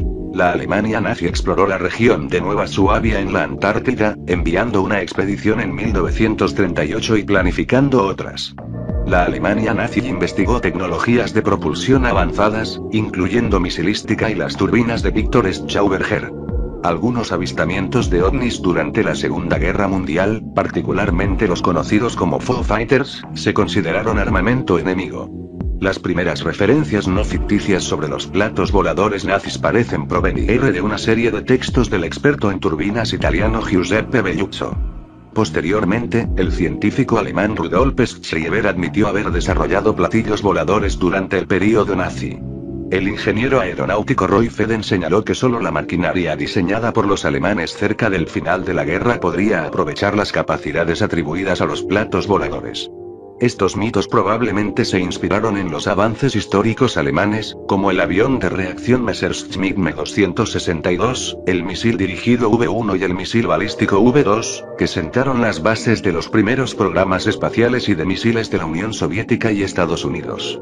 En cuanto a las posiciones negacionistas, se menciona la Sociedad Brill, revelada en el libro El retorno de los brujos de Louis Pauwels y Jacques Bergier en 1967. Años después, Han van Helsing, Norbert Jürgen Rathofer y Vladimir Terziski ampliaron la investigación relacionando la Sociedad Brill con los ovnis. Se afirma que la sociedad se comunicó a través de una medium llamada María Orsic con una raza alienígena de Aldebarán que sabía construir naves espaciales. En colaboración con la sociedad Thule y el partido nazi, desarrollaron prototipos de platos voladores. Se sostiene que después de la derrota nazi, la sociedad se retiró a una base en la Antártida y desapareció. Lluvia roja de Kerala. La lluvia roja de Kerala ocurrió entre el 25 de julio y el 23 de septiembre de 2001 en la región india de Kerala. Durante este fenómeno meteorológico, se registró una lluvia de color escarlata, aunque también se informó de lluvias amarillas, negras y verdes. Anteriormente, se habían registrado lluvias de colores desde 1896 en diferentes ocasiones. Inicialmente, se creía que estas lluvias inusuales eran causadas por partículas, pero investigaciones posteriores demostraron que en otros casos de lluvias con coloración, estas se debían a esporas de alga dispersadas en el aire. Sin embargo, en 2006, el fenómeno de Kerala ganó notoriedad cuando la revista científica Astrophysics and Space publicó un estudio que planteaba la controvertida hipótesis de Godfrey Lewis y Santosh Kumar de la Universidad Mahatma Gandhi. Estos investigadores proponían que las células encontradas en la lluvia roja de Kerala tenían un posible origen extraterrestre. En 2018, se registró un caso similar en Norilsk, Rusia, donde se observó una lluvia roja atribuida a residuos de óxido en suspensión transportados por fuertes vientos. La hipótesis panspermia sugiere que las células recolectadas en Kerala podrían tener un origen panspermio, basándose en el estudio de muestras de agua recogidas durante el fenómeno. El físico Godfrey Lewis encontró estructuras con forma de células rojas similares a microbios terrestres en las muestras de agua. Además, se recopilaron informes de sonidos similares a objetos rompiendo la barrera del sonido y luces fugaces en el cielo antes de la lluvia. Estos hallazgos respaldaron la teoría de un origen extraterrestre para este fenómeno inusual. Posteriormente, en 2010, se descubrió que estas células eran inertes a temperatura normal, carecían de ADN, mostraban características extremófilas y podían reproducirse a 121 grados centígrados, algo que no se observa en los organismos extremófilos conocidos. Entrada ficticia. Una entrada ficticia es un artículo deliberadamente agregado a una enciclopedia o diccionario con el propósito de ser reconocido rápidamente como falso por parte del lector. En inglés, ocasionalmente se utiliza el término Mountuezel para referirse a este tipo de entrada ficticia, en referencia a la biografía ficticia de la inexistente fotógrafa estadounidense Lillian Virginia Mountuezel en la edición de 1975 de la New Columbia Encyclopedia. En alemán, este fenómeno se conoce como U-Boot, abreviatura de Unterseeboot, que significa submarino. La palabra Nihil-Artikel también se utiliza en alemán para expresar la intencionalidad de crear este tipo de engaños. En la Wikipedia en alemán, se creó una entrada ficticia sobre un insecto inexistente llamado Leuchtschnabelbeutelschabe. Los propietarios de los derechos de autor suelen introducir estas trampas en sus obras con la motivación principal de protegerse contra el plagio y las violaciones de copyright, además de añadir una travesura divertida como un huevo de Pascua. Al copiar una enciclopedia o diccionario, también se copiarán estas entradas falsas, lo que facilita demostrar si ha ocurrido un plagio. Este tipo de engaños también se encuentran en la cartografía, con la inclusión de calles inexistentes, llamadas calles trampa o trap street en inglés, mapas con topónimos imaginarios o puntos de control minúsculos en planos digitales que son difíciles de percibir a simple vista pero que pueden ser fácilmente identificados por aquellos entrenados para buscarlos. Aunque la validez de estos métodos es discutible y no garantiza su validez legal en un tribunal, permite a los propietarios de los derechos de una obra detectar posibles plagios por parte de terceros. Lluvia de animales. La lluvia de animales es un fenómeno meteorológico extraordinario en el que caen del cielo numerosos animales, a menudo de la misma especie. Este evento inusual puede o no estar acompañado de lluvia convencional. Ha ocurrido en varias regiones a lo largo de la historia, generando leyendas y controversias. Las lluvias de animales suelen consistir principalmente en peces o ranas, aunque también hay menciones de algunas especies de aves. A veces, la lluvia es tan intensa que los animales resultan dañados al caer al suelo. En ocasiones, los animales sobreviven al impacto, especialmente los peces, lo que sugiere que el tiempo transcurrido entre su despegue y su caída es relativamente corto. Algunos testimonios describen lluvias de ranas en las que los animales caen intactos. En ciertos casos, los animales caen congelados o atrapados en bloques de hielo, lo que indica que su altura antes de caer era considerable, con una temperatura ambiente inferior a 0 grados. También existen registros de lluvias de objetos orgánicos en la antigua literatura. Este fenómeno se remonta posiblemente al antiguo Egipto, según el controvertido papiro de Alberto Tully, que registra fenómenos extraños junto con la aparición de un objeto volador no identificado. La Biblia también menciona intervenciones celestiales similares, como la aparición de ranas durante una de las plagas de Egipto. En la antigua Grecia, Ateneo informa de una lluvia de peces en Queronia. En el siglo I, Plinio el Viejo describe lluvias de trozos de carne, sangre y otras partes animales. Durante la Edad Media, la frecuencia de este fenómeno llevó a la creencia popular de que los peces nacían como adultos en el cielo y luego caían al mar. Se han propuesto explicaciones científicas para este fenómeno. Se sugiere que los tornados capturan animales y los transportan a distancias considerables desde su lugar de origen. André-Marie Ampère, físico francés, aceptó la veracidad de los testimonios de lluvias de animales y propuso que los vientos fuertes podrían capturar sapos y ranas y llevarlos a lugares lejanos. Una explicación más reciente involucra las trombas marinas y los tornados, donde los vientos pueden atrapar objetos y animales debido a la depresión y la fuerza ejercida por los vientos. En cuanto a las lluvias de peces, se han sugerido diferentes causas. Por ejemplo, se ha argumentado que ciertas lluvias de peces ocurren durante las migraciones de peces gato, ya que estos animales son capaces de desplazarse por la tierra en busca de charcos. Además, en algunos casos, se atribuye el fenómeno a la teletransportación desde otras dimensiones o a anomalías en el espacio-tiempo. Aunque se han propuesto varias explicaciones, aún hay detalles que no se han resuelto, como por qué los animales a veces sobreviven a la caída y por qué cada lluvia de animales suele consistir en una sola especie. Primero milenio y más allá. El 11 milenio y más allá comprende el período a partir del 1 de enero del año 10.001 de nuestra era. Se han hecho algunas predicciones que conciernen a este tiempo futuro. Las mismas van desde predicciones astronómicas hasta hechos de ciencia ficción. Algunos de los acontecimientos más relevantes son los siguientes. En el año 25.000, el mensaje de radio interestelar enviado en 1974 por el radiotelescopio de Arecibo llega a su destino, el cúmulo globular M13, también conocido como cúmulo de Hércules. En los años 40.000, la sonda Voyager estará a 1,2 años luz de la Tierra. En el año 22.000, la zona de Chernóbil se volverá habitable. Y finalmente en los años 16.000 millones se cree que ya no existirá ningún tipo de vida en la Tierra. Combustión espontánea. La combustión espontánea humana, SHC, es un concepto pseudocientífico que describe la quema de un cuerpo humano vivo o recientemente fallecido sin una fuente externa aparente de ignición. El cuerpo se reduce casi por completo a cenizas.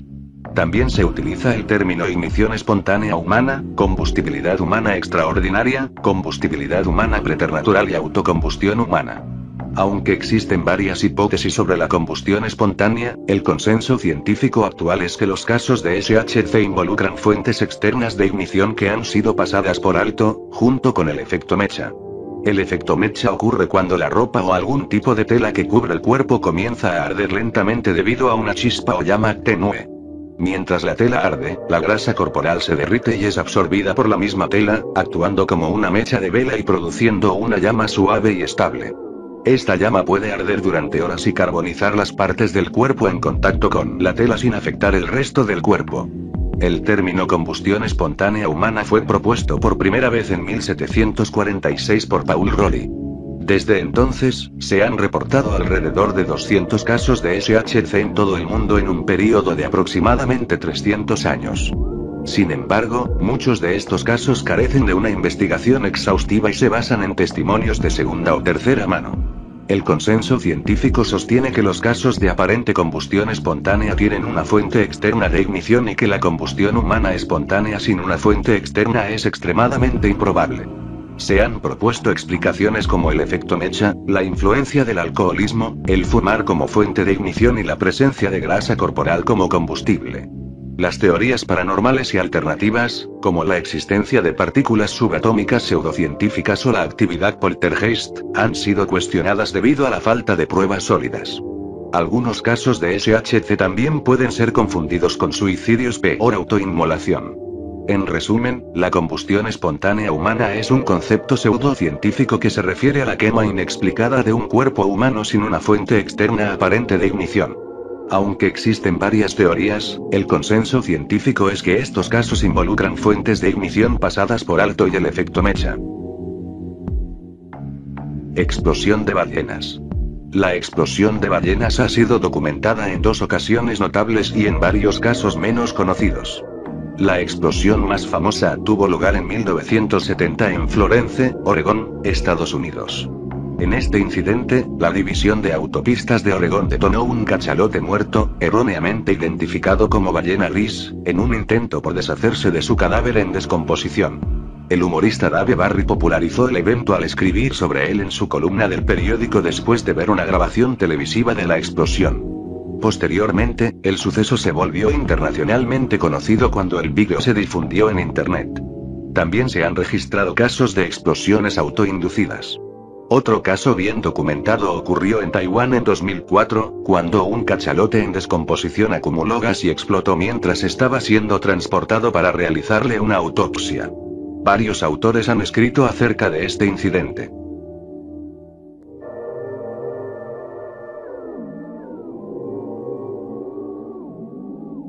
Movimiento por la extinción humana voluntaria. El Movimiento por la Extinción Humana Voluntaria, (BEMV), es un movimiento ambiental con sede en los Estados Unidos que aboga por la abstención de la reproducción humana para lograr la extinción gradual y voluntaria de la humanidad.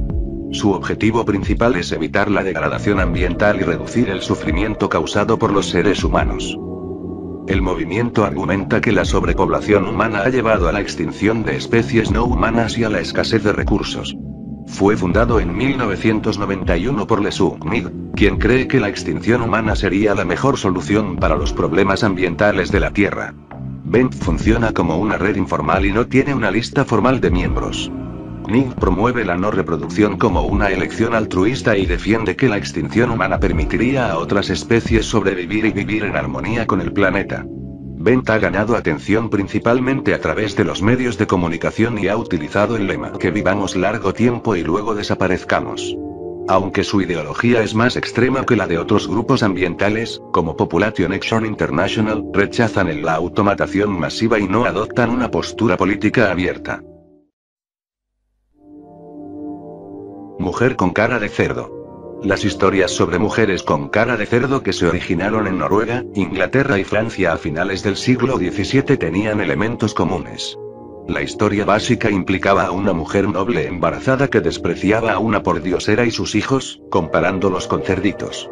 Como resultado de la maldición de la pordiosera, la mujer noble daba a luz a una niña con una cara de cerdo. Aunque la niña crecía sana, tenía comportamientos porcinos, como comer de un comedero de plata y gruñir al hablar. En cuanto al destino de la niña, sus padres consideraban la posibilidad de casarla o internarla en un hospital. Estas historias se volvieron especialmente populares en Inglaterra e Irlanda. A medida que se difundían, los elementos mágicos se desvanecían y la existencia de una mujer con cara de cerdo empezaba a ser tomada como un hecho real. La leyenda era conocida en Dublín a principios del siglo XIX, donde se creía que la filántropa del siglo XVIII, Griselda Stevens, se ocultaba porque tenía la cara de un cerdo. En 1814 y 1815, se difundió el rumor de que una mujer con cara de cerdo vivía en Marylebone, Londres. Se informó el rumor como un hecho y se publicaron numerosos retratos de ella. Como resultado, muchas ferias comenzaron a exhibir a la mujer con cara de cerdo, pero en realidad eran osos rapados vestidos como mujeres. A medida que pasaba el tiempo, la creencia en la existencia de una mujer con cara de cerdo comenzó a disminuir. El último trabajo importante que intentó probar su existencia genuina fue publicado en 1924, pero hoy en día la leyenda ha sido casi olvidada. Es importante tener en cuenta que estas historias son parte de la mitología y las leyendas populares, y no se ha encontrado evidencia histórica o científica que respalde la existencia real de mujeres con cara de cerdo. Osteoodontoqueratoprótesis. La osteoodontoqueratoprótesis, OOP, es una técnica quirúrgica oftalmológica utilizada para restaurar la visión en casos en los que un trasplante de córnea convencional no es posible.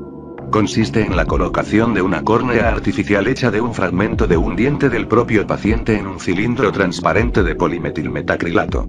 Esta técnica fue desarrollada en la década de 1960 por el Dr. Benedetto Strampelli y posteriormente perfeccionada por el profesor Dr. Giancarlo Falcinelli. El procedimiento se realiza en dos fases separadas por un intervalo de varios meses. En la primera fase, se extrae una lámina ósea del maxilar superior del paciente que contiene una raíz dentaria y hueso alveolar. Esta lámina se coloca bajo la piel o mucosa en la mejilla para que se integre y vascularice. Después de un periodo de espera, en la segunda fase, se coloca la prótesis sobre la superficie corneal previamente preparada.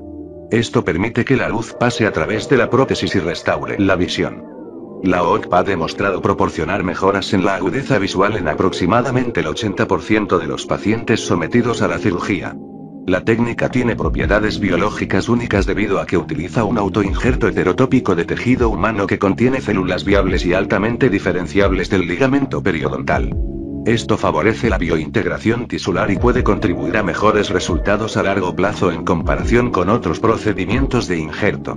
En general, la OOP se considera una opción excelente para el tratamiento de enfermedades corneales en fase terminal, especialmente en casos en los que otras opciones de trasplante de córnea no son viables debido a enfermedades o complicaciones específicas del ojo.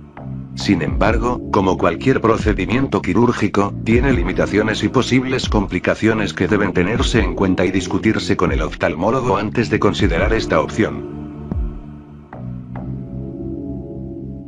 Issei Sagawa.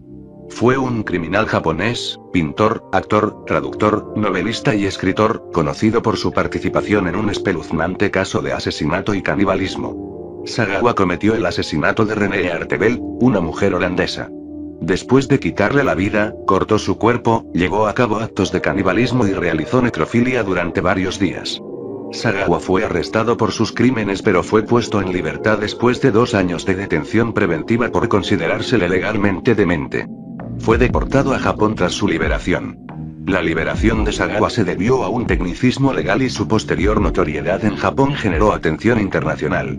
El caso generó una gran controversia y provocó un debate sobre el manejo del sistema de justicia penal hacia personas con graves problemas de salud mental. Después de su liberación, Sagawa se convirtió en una figura pública en Japón, apareciendo en los medios de comunicación y escribiendo libros sobre su crimen. Sus acciones y la exposición pública posterior causaron conmoción y repulsión en todo el mundo. Issei Sagawa falleció el 24 de noviembre de 2022 en Tokio, Japón, por una neumonía. Lista de incidentes en Disneyland Resort. El Disneyland Resort en Anaheim, California ha sido escenario de varios incidentes notables a lo largo de los años. Si bien algunos de estos incidentes han sido atribuidos a Disney por el Departamento de Seguridad y Salud de California, la mayoría de los incidentes fatales han sido el resultado de acciones inapropiadas por parte de los visitantes. Los incidentes en Disneyland Resort generalmente se dividen en diferentes categorías. Primero, están aquellos causados por irregularidades por parte de los visitantes, como negarse a seguir instrucciones de seguridad específicas o violar intencionalmente las reglas del parque. Luego, están los incidentes que resultan de problemas de salud conocidos o desconocidos de los visitantes. Además, se considera la negligencia por parte del parque, ya sea por parte de los operadores de atracciones o del personal de mantenimiento. Por último, también se incluyen los accidentes genéricos que no están directamente relacionados con ninguna acción específica. En 1985, la revista Time informó que Disney enfrentaba cerca de 100 demandas cada año debido a diversos incidentes. Estas demandas abarcaban una amplia gama de situaciones y circunstancias. La lista es extensa, así que lo mejor sería que lo leas. Fotografía post-mortem. La fotografía post-mortem, también conocida como retrato conmemorativo o retrato de luto, es una práctica que consiste en fotografiar a una persona recientemente fallecida. Esta práctica ha sido utilizada en diversas culturas, pero se ha estudiado principalmente en Europa y América. Existe cierta controversia sobre si las primeras fotografías individuales realmente muestran a personas muertas, lo cual a menudo está relacionado con consideraciones comerciales. Esta forma de fotografía continuó la tradición de los retratos de duelo pintados que se realizaban anteriormente. En la actualidad, la fotografía post-mortem es más común en los contextos de trabajo policial y patológico. Sin embargo, la práctica de fotografiar a los difuntos tiene antecedentes previos a la invención de la fotografía, como en el Renacimiento, donde se utilizaba la técnica del retrato llamada memento mori, que significa recuerda que eres mortal en latín. Esta técnica se utilizaba para representar a los difuntos y era una forma de recordar la inevitabilidad de la muerte y la necesidad de estar preparados. La composición de retratos de muertos, especialmente de religiosos y niños, se popularizó en Europa a partir del siglo XVI. Los retratos de religiosos fallecidos se basaban en la idea de que era una vanidad retratarse en vida, por lo que una vez muerto se obtenía su imagen. Estos retratos resaltaban la belleza del difunto y se conservaban como un recuerdo para la posteridad. Por otro lado, los retratos de niños eran una forma de preservar la imagen de seres que se consideraban puros y llenos de belleza, siendo una prueba de que la familia del niño desafortunado había sido elegida para tener un angelito en el cielo. Bibliopegia antropodérmica. La bibliopegia antropodérmica es la técnica de encuadernar libros utilizando piel humana. Aunque es una práctica extremadamente inusual en la actualidad, tuvo su apogeo en el siglo XVII. Existen varios ejemplos de libros encuadernados de esta manera que han llegado hasta nuestros días, incluyendo tratados de anatomía forrados con piel de cadáveres diseccionados, testamentos encuadernados con la piel del testador y copias de procesos judiciales cubiertas con la piel del condenado, como el caso de William Corder, el asesino de Red Barn. Estos libros se encuentran principalmente en bibliotecas, museos y colecciones privadas.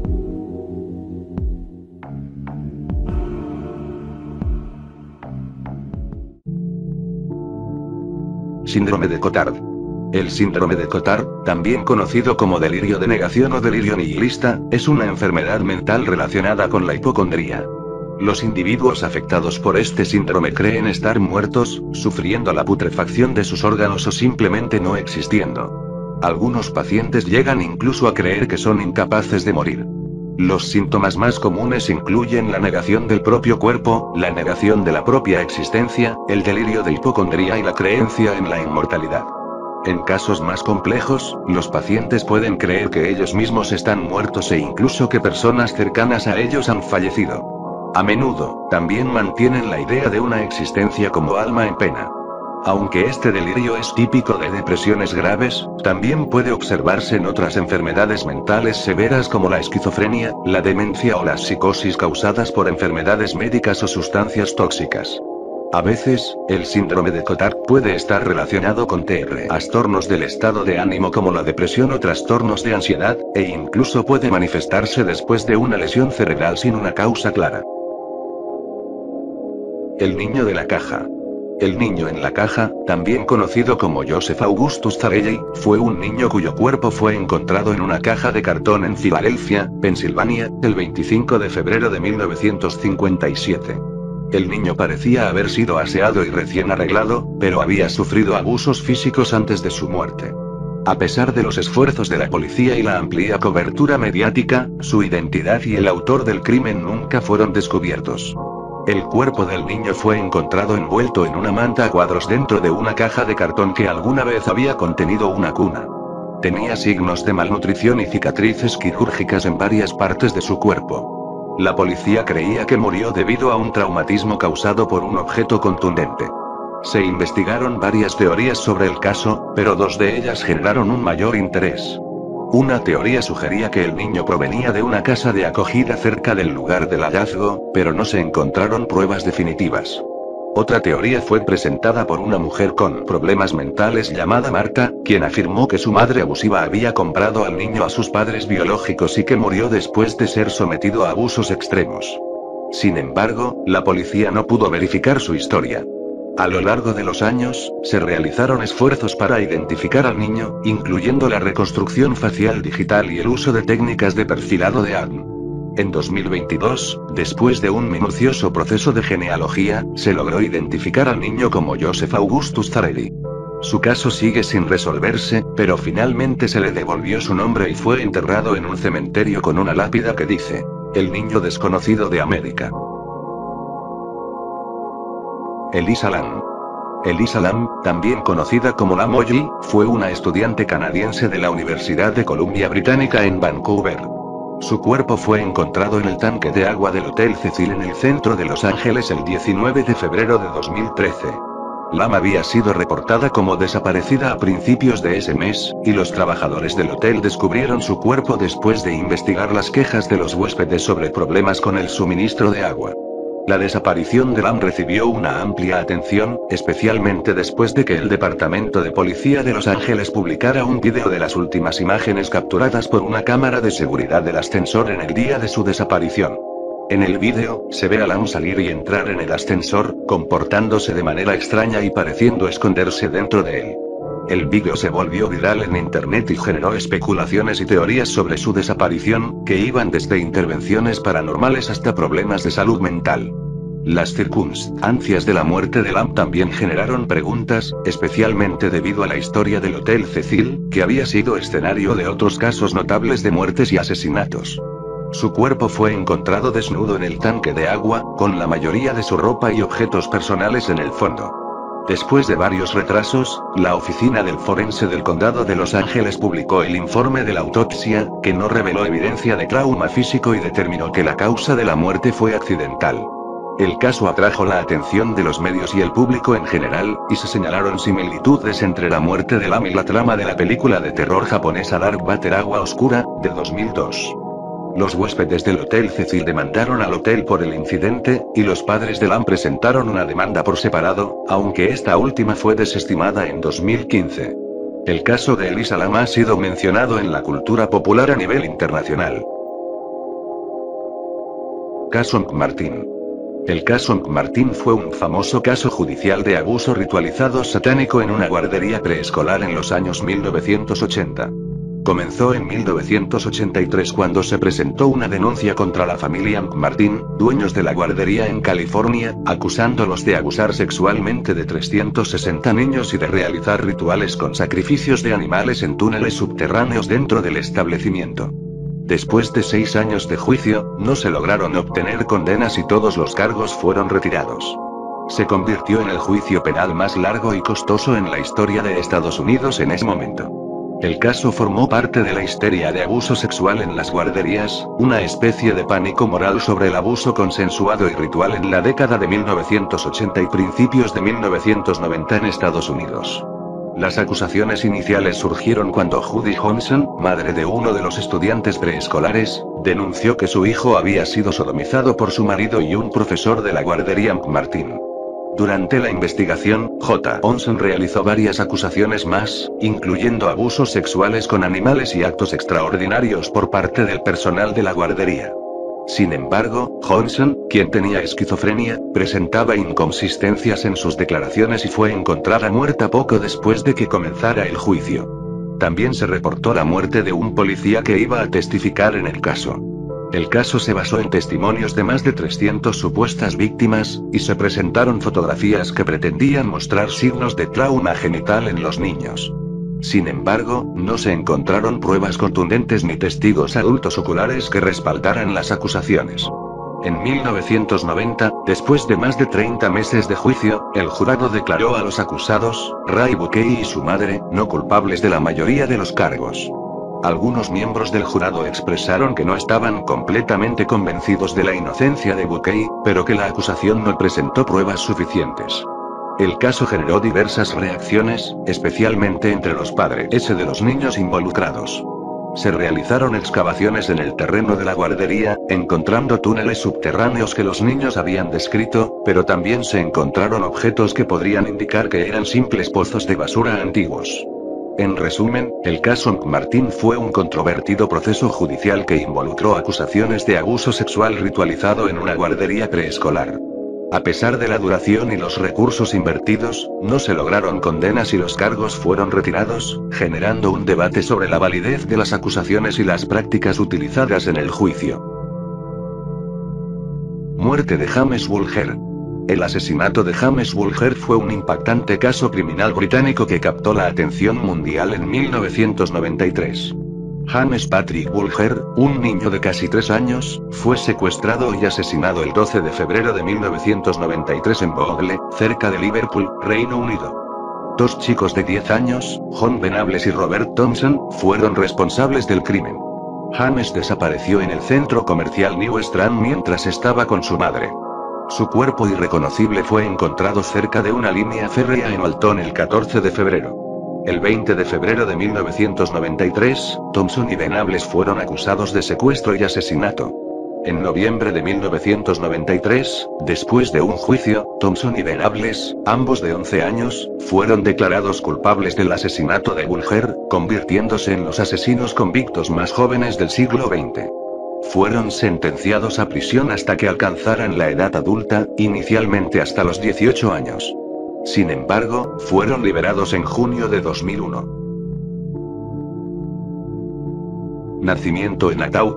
La extrusión fetal post-mortem es un fenómeno muy raro en el cual un feto no viable es expulsado del cuerpo de una mujer embarazada fallecida debido a la presión de los gases intraabdominales durante la descomposición. Este tipo de nacimiento post-mortem ocurre en circunstancias excepcionales y apenas se menciona en el ámbito médico debido a su rareza y a los avances en la preservación química de los cuerpos. Durante la descomposición de un cuerpo humano, las bacterias presentes en los órganos abdominales generan gases, lo que provoca la inflación del cuerpo. En algunos casos, la presión de estos gases puede afectar al útero y forzar su expulsión a través de la vagina, en un proceso similar al parto. Si hay un feto dentro del útero, también podría ser expulsado junto con el útero invertido, imitando un proceso de parto, pero con importantes diferencias en cuanto al estado de la madre y el feto, así como en el mecanismo del parto. A lo largo de la historia, se han registrado casos de extrusión fetal post-mortem, aunque siempre han sido eventos raros. Algunos casos arqueológicos también han proporcionado evidencia de este fenómeno en diferentes períodos históricos. En la actualidad, se pueden observar ocasionalmente casos de extrusión fetal post-mortem en un contexto forense, cuando el cuerpo de una mujer embarazada permanece intacto y sin descubrir durante cierto tiempo después de su muerte. Sin embargo, es importante destacar que también hay casos en los que un feto puede separarse del cuerpo de una mujer embarazada en el momento de la muerte o durante la descomposición, pero estos no se consideran verdaderos casos de extrusión fetal post-mortem debido a diferencias en los procesos descritos. Censura de Wikipedia. La censura de Wikipedia es una forma de censura en Internet que se dirige específicamente al sitio web Wikipedia. La censura en Internet es un término general que se refiere al control, supresión o bloqueo de lo que se puede acceder, divulgar o ver en línea. La censura de Wikipedia puede ser realizada por gobiernos, organizaciones privadas, administradores o por iniciativa propia. Las razones para la censura pueden ser diversas. Ha habido casos de censura en varios países como China, Rusia, Reino Unido, Francia y Pakistán, donde la censura puede ser parcial o total. El apagón de Wikipedia en inglés fue una medida de protesta realizada el 18 de enero de 2012 en rechazo a las propuestas de ley estadounidenses SOPA, Stop Online Piracy Act, y PIPA, Protective Act. Durante ese día, Wikipedia bloqueó su contenido y mostró una pantalla negra con el mensaje "Internet debe seguir siendo libre", como forma de ejemplificar las posibles consecuencias de la censura en Internet. Aunque se le llamó apagón, los servidores de Wikipedia continuaron funcionando y el contenido estuvo disponible si se utilizaban métodos para evitar el bloqueo. Esta acción de protesta fue parte de una serie de protestas llevadas a cabo por varios sitios web, algunos de los cuales cerraron sus servicios por un día, como WordPress y Cuevana. Otros, como Google y la Fundación Mozilla, incluyeron avisos de protesta en sus páginas con enlaces para obtener más información y contactar a los representantes legislativos. Por ejemplo, Google colocó un doodle cubierto por una placa oscura en su página de Estados Unidos, con la leyenda "Por favor no censuren la web". Además de la Wikipedia en inglés, otras ediciones de Wikipedia, como la alemana, italiana, española y japonesa, también colocaron carteles de rechazo a las leyes OPA y PIPA en sus portadas como muestra de solidaridad y oposición a dichas legislaciones. Este apagón marcó el primer corte en el servicio de Wikipedia después de casi 11 años de servicio continuo en la web.